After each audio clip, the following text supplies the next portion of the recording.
Good morning. I am Mani Rojha. Welcome to Easy Class. Today I am going to teach you history for class 8th, chapter 4th, Tribal, Bhikkhus and the Vision of a Golden Age, part 4. It is the last part of chapter 4th, and today our topic is a closer look. We have seen in previous video that a a tribal society suffered more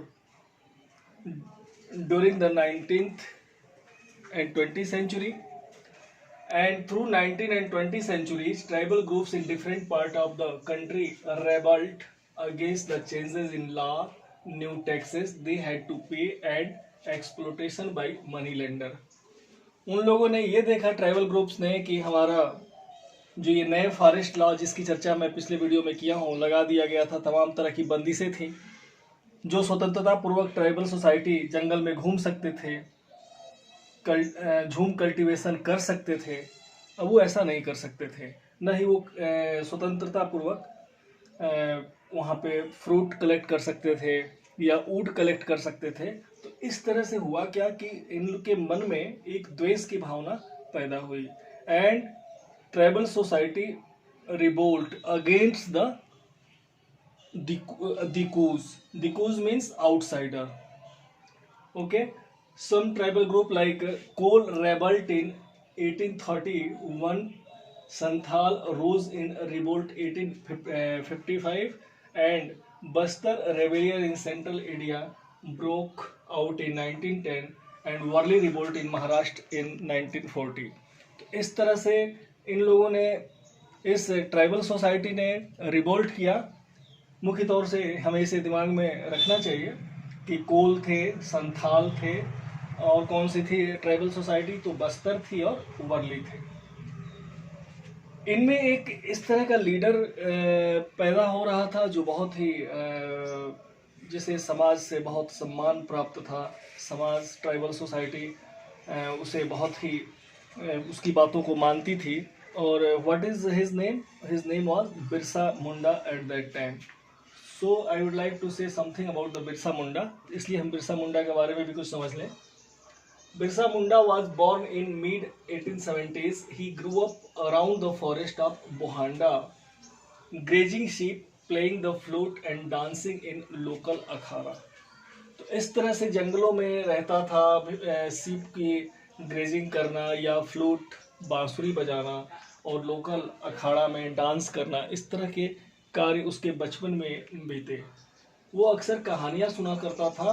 किस type की? तो Birsa heard it tell of Mundas uprising of the past and saw the sardar of the community urging the people to revolt. उस समय जो सरदार थे, बचपन में इस तरह की बातें सुनता था कि हमारा जो पास्ट है, मुंडा का जो पास्ट पीरियड है बहुत ही अच्छा होता था, और बार बार उन लोग को प्रेरित किया जाता था कि रिवोल्ट किया जाए और पुराने समय को लाया जाए ताकि हम फिर चैन से यह जो ट्राइबल सोसाइटी है रह सके, सुख की प्राप्ति कर सके।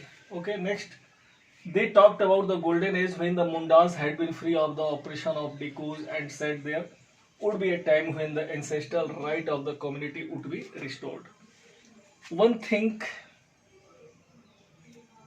would be in the mind of Munda, Birsa Munda, that our past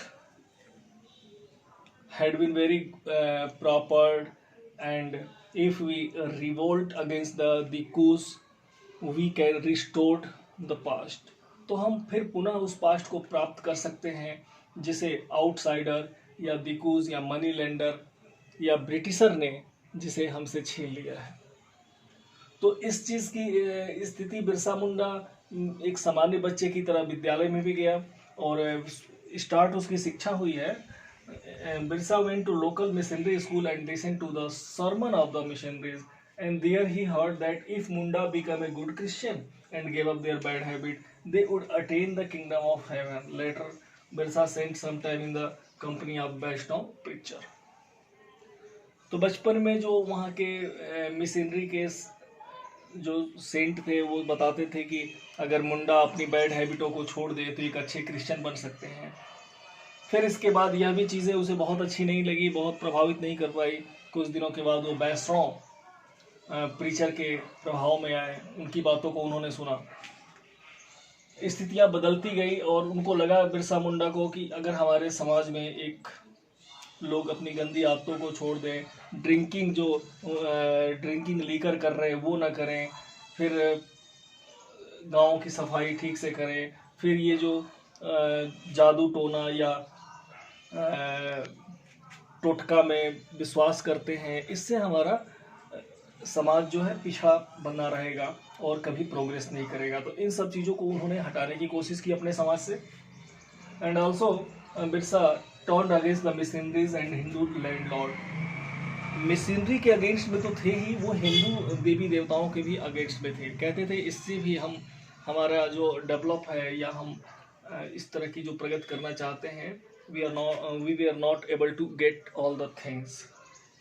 जब ये सारी चीज़ें हुई और बिरसा के दिमाग में ये आई, बिरसा जो था 1895 में लोगों से अर्ज करता था कि वह सत्ययुग आ जाएगा, जो ट्रुथ, जो सत्ययुग का मतलब क्या हुआ, age of truth, if we revolt against the outsider और अगेंस्ट द मनी लेंडर और ब्रिटिशर।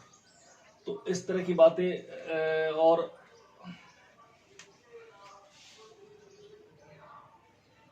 जब सतयुग आएगा तो हम लोग बहुत ईमानदारी पूर्वक रह सकते हैं, एक साथ खेती कर सकते हैं, खून खराबा नहीं होगा, एक शांति का जीवन व्यतीत करेंगे। But when British official noticed this type of things in the leader of the Birsa Munda, and Birsa Munda also wanted to established a Munda Raj instead of a Britisher. जब ब्रिटिशर के दिमाग में या ब्रिटिश ऑफिशियल के ये आया कि ये भाई ये तो ऐसा कर रहा है कि ये मुंडा राज लाना चाहता है, बिल्कुल इग्नोर कर रहा है, तो इसको पहले हमें कैद करना होगा या उसको पनिश करके किसी तरह की सजा दी जाए। बिरसा मुंडा के नेतृत्व में कई विद्रोह भी हुए। फिर बिरसा मुंडा को पकड़ लिया गया और कब अरेस्ट किया गया, तो बिरसा वाज अरेस्टेड इन 1895। 2 बरस तक उसे जेल में रखा गया।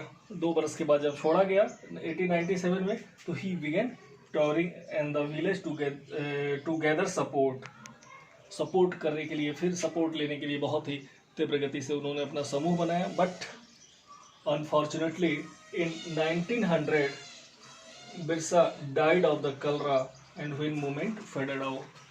चूँकि कलरा से उनकी मृत्यु हो गई और यह उनका जो विद्रोह था, जो आंदोलन था, फेडेड आउट हो गया। तो we can say however the moment was significant, फिर भी यह मोमेंट एक सिग्निफिकेंट था। क्या सिग्निफिकेंट था, तो वी कैन से दैट अंग्रेजों को इस चीज़ का तो आभास हो ही गया कि ये ट्राइबल सोसाइटी जो है चैन से रहने वाली नहीं है, यह हमारे खिलाफ कुछ इस तरह के स्टेप कर सकती है कि उनकी बातों को भी हम इग्नोर नहीं कर सकते हैं। उन्होंने अपने अस्तित्व को बताया। Okay, now I am going to complete this video and I have given all 4 part of chapter 4th, and you should listen carefully all video. I believe you are able to understand everything, and if you have any doubt, give comment in my comment box. Thank you.